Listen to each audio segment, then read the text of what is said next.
నాకు ఆశ్చర్యం వేసింది. 5 ఏళ్ళు మద్యం గురించి ఎప్పుడూ రోజా మాట్లాడలేదండి. గడిచిన 5 సంవత్సరాలు మద్యం అనే పదం రోజా నోటి వెంట వినబడలా. నిన్న సడన్గా మద్యం గురించి మాట్లాడుద్ది, పెన్షన్ గురించి మాట్లాడుద్ది. చంద్రబాబు నాయుడు గారు ఇప్పుడు 4,000 రూపాయలు పెన్షన్ ఇస్తుంటే దానిపైన విమర్శలు చేసుద్ది. మేము అప్పట్లోనే 3,000 రూపాయలు ఏకంగా 64 లక్షల మందికో 65 లక్షల మందికో ఇచ్చేసాం మేము. ఇప్పుడు మీరు ఇచ్చేది ఏకంగా 60 లక్షల మందికే 3 లక్షల మందిని తీసేశారు.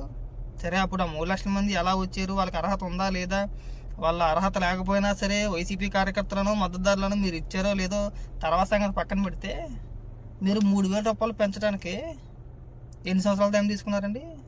4 ఏళ్ళ. 1,000 రూపాయలు పెన్షన్ పెంచడానికి 5 సంవత్సరాలు తీసుకున్నారండి. ఇవాళ నేను పెన్షన్ గురించి మాట్లాడుతున్నాను వచ్చి. ఇంకా విచిత్రం ఏంటంటే మద్యం గురించి మాట్లాడుతుంది.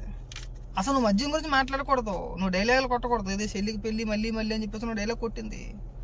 జగనన్న చెల్లివే కదా నువ్వు, చేసేసుకో పెళ్ళి మళ్ళీ మళ్ళీ. నేను ఎవడు కాదన్నాడు? ఎవడన్నా వద్దన్నాడా? మళ్ళీ మళ్ళీ కాకపోతే మళ్ళీ మళ్ళీ చేసుకో, మళ్ళీ మళ్ళీ కాకపోతే అంతకుమించి మళ్ళీ మళ్ళీ మళ్ళీ చేసుకో. నీ సెలవు ఒప్పుకుంటే ఎన్నిసార్లు చేసుకో, ఎవడో కాదన్నాడు దానికి. ఎందుకు పనికిమాల సినిమా డైలాగులు అని అడుగుతున్నావు? మద్యం గురించి నువ్వు మాట్లాడతావు అక్కడికి వచ్చి ప్రెస్ మీట్ పెట్టేసి. గతంలో ఏమని వాగాం మనం? 24 ఎన్నికల కల్లా మద్యపాన నిషేధం చేసిన తర్వాతే మేము ఓట్లు అడుగుతావు అన్నావు. అన్నావు కదా, నువ్వు అన్నావు, జగన్మోహన్ రెడ్డి అన్నాడు, వైసీపీ నాయకులు అన్నారు, ఇంకా చాలామంది మాట్లాడేది మద్యపాన నిషేధం తర్వాతనే ఓట్లు అడుగుతావు అన్నారు. ఏం చేశారు? ప్రభుత్వం అమ్మేసింది మద్యం. జగన్మోహన్ రెడ్డి అమ్మేశాడు. ఎంతకి? 100 రూపాయలు ఉన్నదని 250 రూపాయలకా, 200 ఉన్నదని 350 రూపాయలకి అమ్మాడా? లెక్క పత్రాలు లేవా? డిజిటల్ పేమెంట్లు లేవా?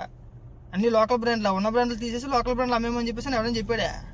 పైగా దానికో తిరిగా, దానికి అన్నిటికీనంట చంద్రబాబు నాయుడు గారే పర్మిషన్ ఇచ్చారంట. సరే, కొత్త బ్రాండ్లకి చంద్రబాబు నాయుడు గారే పర్మిషన్ ఇచ్చారు అనుకుందాం. ఉన్న బ్రాండ్లు ఎవరు తీసేయమన్నాడని మిమ్మల్ని? ఉన్న బ్రాండ్లు ఎవరు తీసాడని అడుగుతున్నాం మేము. దానికైతే చంద్రబాబు నాయుడు గారు ఎలాంటి నోటిఫికేషన్ ఇవ్వలేదుగా, ఎలాంటి ఆదేశాలు ఇవ్వలేదుగా. లేదు, అవన్నీ చేయలేదు మనం. చంద్రబాబు నాయుడు గారు అనుమతులు ఇవ్వలేదు, ఉన్నట్లను తరిమేసే ప్రయత్నం చేయలేదు. కానీ జగన్మోహన్ రెడ్డి చేశాడు దేనికి? కమిషన్ల కోసం.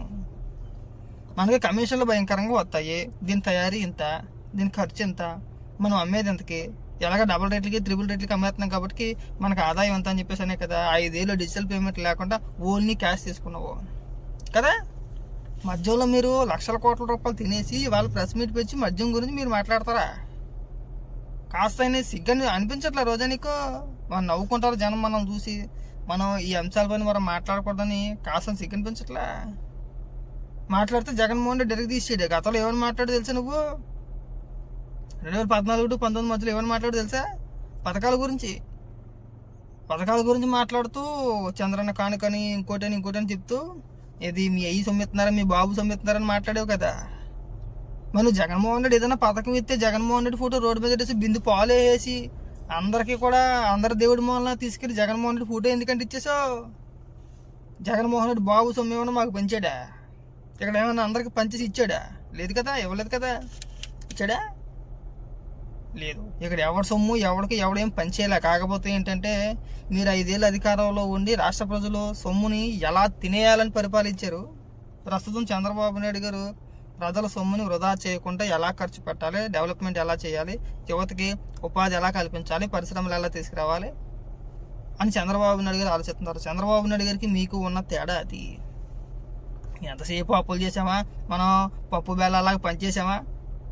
సంవత్సరం వస్తాడికి మేము ఏదో రకంగా పథకం పేరుతో 15,000 రూపాయలు వేసేస్తాము, మీరు ఆ 15,000 రూపాయలతో బతకండి అని చెప్పేసి అన్నట్లా. మేము ఉపాధి కల్పిస్తాము, మీరు నెల డబ్బులు సంపాదించుకోండి. ఈ కాన్సెప్ట్ బాగుంటుంది. తప్పితే మీరు ఇంట్లో కూర్చోండి, సంవత్సరానికి మేము ఇచ్చేస్తాము, ఇవ్వగానే ఒక బిందు పాలతో నన్ను ఎత్తి మీద వేసేయండి నా ఫోటోకి అని చెప్పేసి అన్నట్లా. పైగా పరిపాలన గురించి ఇలా చెప్పాలంట. అసలు ఏ రంగాన్ని అభివృద్ధి చేశారు? నీ శాఖకు సంబంధించి ఏ రోజైనా సరే పట్టుమని 10 నిమిషాలు ఒక ప్రెస్ మీట్ పెట్టి, ఇగో నేను టూరిజం మినిస్టర్గా ఉన్నాను, నా శాఖకు సంబంధించింది ఇది, నేను పలానా పనులు చేశాను, నేను పర్యాటక రంగాన్ని ఈ విధంగా అభివృద్ధి చేశాను, నేను ఇన్ని 100 కోట్ల రూపాయలు నేను ఖర్చు పెట్టాను, ఏమైనా ఉందా? లే. ఆడుదాం ఆంధ్ర అని చెప్పేసి ఒక 100 కోట్ల రూపాయలు వెనక వేసావు, నొక్కేసావు. కిట్లని అవని ఇవని సామానం అని చెప్పేసి అని నువ్వు నీతో పాటు సించోగాళ్ళు వెనకట్లు తయారయ్యి 100 కోట్ల రూపాయలు 100 కోట్ల రూపాయలు వెనక వేసుకున్నారు. తిరుపతిలో టికెట్లు అమ్మేసుకున్నావు. మామూలుగా కాదు, వారానికి 3 సార్లు దర్శనానికి వెళ్ళిపోయి కూడా ఒక 30 మందిని 40 మందిని తీసుకెళ్ళిపోయి ఒక్కొక్క దగ్గర 20,000 రూపాయలు 30,000 రూపాయలు వసూలు చేసేసావు. దోపిడీ. నీకన్నా దారి దోపిడీ దొంగలు నయం. నన్ను అడిగితే కనుక జగన్మోహన్ రెడ్డి కంటే దారి దోపిడీ దొంగలు నయం. కనీసం ఆలోచిస్తారు. ఉన్నాయో లేవో అని చెప్పేసి అనే ఆలోచన కనీసం వాళ్ళకైనా ఉంటుంది. కానీ అబ్బే మీకు అలా ఉండవుగా. దొరికిన కాడికి ఎంత వస్తే అంత దోచేయండి. ఎవడలా పోయినా పర్వాలా, రాష్ట్రం ఎడిపోయిన పర్వాలా, మీరు దోచేయండి, మీరు తినేయండి. ఇవాళ రాష్ట్రం ఇప్పుడిప్పుడే అభివృద్ధి పరంగా ముందుకెళ్తుందంటే మళ్ళీ ఏడుపు, మళ్ళీ అమరావతి మీద ఏడుపు, మళ్ళీ వేయడం. 5 ఏళ్ళు మనం పీకింది ఏమి లేదు ఇక్కడ. మీరు మనం మాట్లాడుతుంటే మన మాటలకి ఒక విలువ ఉండాలి. 14 నుంచి 19 వరకు మాట్లాడాం, 19 నుంచి 24 వరకు అధికారంలో ఉన్నాం. మరి 19 నుంచి 24 వరకు అధికారంలో ఉన్నప్పుడు గతంలో మనం ఏదైతే ఆరోపణలు చేసామో, ఏవైతే మాటలు మనం మాట్లాడామో, విషప్రచారం చేసామో, ఆ మాటలన్నింటినీ కూడా నిరూపించాల్సిన బాధ్యత మీ పైన ఉందగా. చేసామా? లేదు. జగన్మోహన్ రెడ్డి ఏకంగా పుస్తకం ఇచ్చాడు. 6 లక్షల కోట్ల రూపాయలు అవినీతి చేశాడు చంద్రబాబు నాయుడు గారు. నేను అధికారంలోకి రాగానే 40 రోజుల్లో లోపల వేస్తానని చెప్పేసి ఒక పుస్తకం రాశాడు. అధికారంలో 5 ఏళ్ళు ఆ పుస్తకం అయిపోయిందో తెలియలే. మీలాంటి వ్యక్తుల చేత అమరావతి, భ్రమరావతి ఇంకేమీ లేదు మొత్తం తినేస్తున్నారని చెప్పేసి ప్రచారం చేయించాడు. కొన్ని 5 ఏళ్లలో ఏమన్నా తేల్చారేంటయ్యా అంటే తేల్చలా. ఏదో తూతూ మంత్రం కింద సిఐడి చేత కేసులు పెట్టించారు, తీయించారు, అయిపోయింది, అన్ని పోయినా అక్కడితో ఆగిపోయింది. అది మాట్లాడితే లక్ష్మీ పార్వతిని తీసుకొస్తారు, విషయం జీమించేస్తారు, వెళ్ళిపోతారు.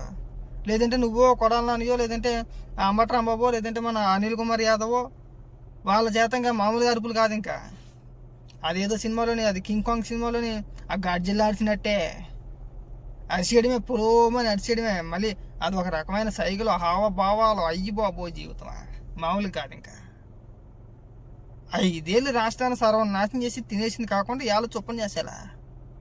ఎవరికైనా సరే మీరు ఇలా బతకంటారా, ఇలా బతికితే మీకు లైఫ్ ఉంటుంది. ఎంతసేపు కూడా ఈ పథకాలు కాదు, మనకు ఉపాధి కావాలి, నెల సంపాదించుకునే తెలివితేటలు ఉండాలి మన దగ్గర. ఎవడి మీద ఆధారపడకూడదు, మన బతుకు మనం బతకాలని చెప్పేసి ఈ 5 ఏళ్ల కాలంలో ఎప్పుడైనా చెప్పారా? అబ్బే మీరు కూర్చొని తినేయండి, మేము ఇచ్చేస్తాం. ఎక్కడి నుంచి ఇచ్చేస్తామంటే మళ్ళీ అప్పే, మళ్ళీ ఆ భారం అంతా ఎవడి మీద పడాలంటే మళ్ళీ ప్రజలపైనే కదా.